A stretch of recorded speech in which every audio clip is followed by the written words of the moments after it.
Welcome viewers to this thrilling tale. The mother rushed over upon hearing the news, and the strange events made Kirihiro doubt the clinic. To find out the truth, she decided to dig into the lawyer's business. While the lawyer was out of the office, Kirihiro secretly rummaged through his bag and found a newspaper about the clinic's old murder. She also found a lot of hair in an album, each page covered with a name, including Daimi and the deceased Lisa, leaving Kirihiro utterly shocked. She suspected that the mastermind might be the lawyer, but just as she was about to leave, she bumped into him. Fortunately, a little boy suddenly appeared and blocked her path. Kirihiro, hidden behind the door, went undetected. Soon, the lawyer found the album gone, and while he was out making a call, Kirihiro fled the office. Just as she got out, she bumped into the clinic's manager, Brother Beard. In her rush, Kirihiro spilled all the findings to him, trying to avoid detection by the lawyer. They headed to a green house in the suburbs. After taking the album, Brother Beard reminisced about the past and told Kirihiro he had always suspected. 5 years ago, Lisa's death was murder, not an accident. They let it go for the clinic's sake. Now, the lawyer is the main suspect. The album reveals that Daimi might be the next victim. With Brother Beard's help, they summoned Daimi to expose the clinic. These dormitories were once occupied by Jinjiyu. However, strange things began happening again at night. Daimi found herself dreaming in an abandoned factory that Lisa often visited. A strange woman was squatting and digging frantically. Daimi looked around, but saw no one else. When she turned back, she noticed the deep pit had been dug. Summoning her courage, Daimi moved closer to investigate, at which point the woman stopped digging. But just then, a voice shouted, "Get lost!" The scene shifted, revealing Kirihiro, who had dozed off while on night watch. When she woke up, she realized. Subtitles: Daimi vanished from the bed. Kirihiro dressed and searched around. Then a noise came from the abandoned spa. Kirihiro grabbed a ladder without hesitation. She made her way through the hole in the ceiling and quickly discovered Daimi's figure in the bathtub, with Daimi mumbling some strange words. "Why are you like this? Why are you like this? Why are you like this?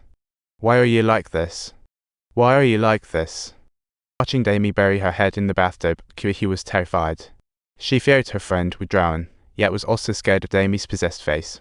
After hesitating briefly, she braved it and stepped forward. Luckily, Daimi's mouth and nose stayed above water. As Kirihiro tried to wake her, Daimi suddenly opened her eyes. She yanked Kirihiro into the water right at the moment when Kirihiro was on the verge of suffocation. She finally saw the truth. 5 years ago, Lisa didn't commit suicide. Her brother was the clinic manager, Husage. He had drugged Lisa and put her in a chair, and then violated her without her knowledge. Husage threatened Lisa to keep quiet, but Lisa decided to call the police anyway. When Husage found out, he dragged Lisa by her hair into the dumpling room. After venting his twisted desires, he cruelly killed her and paid off 2 nurses to cover it up. They staged the scene to make it look like Lisa hung herself.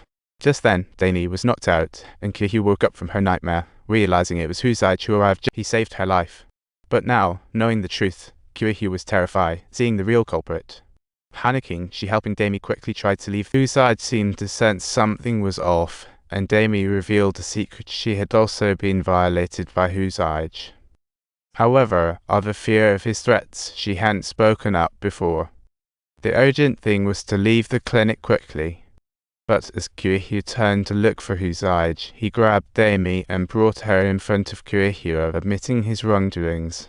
He threatened Kirihiro, saying that if she spoke, he would kill Daimi first and then send Kirihiro along as company. Under the threat of his words, Kirihiro trembled in fear, instantly deciding to flee. But she was quickly grabbed by the hair and pressed against the wall. Kirihiro slapped Husage in frustration, but it ended up only angering him further.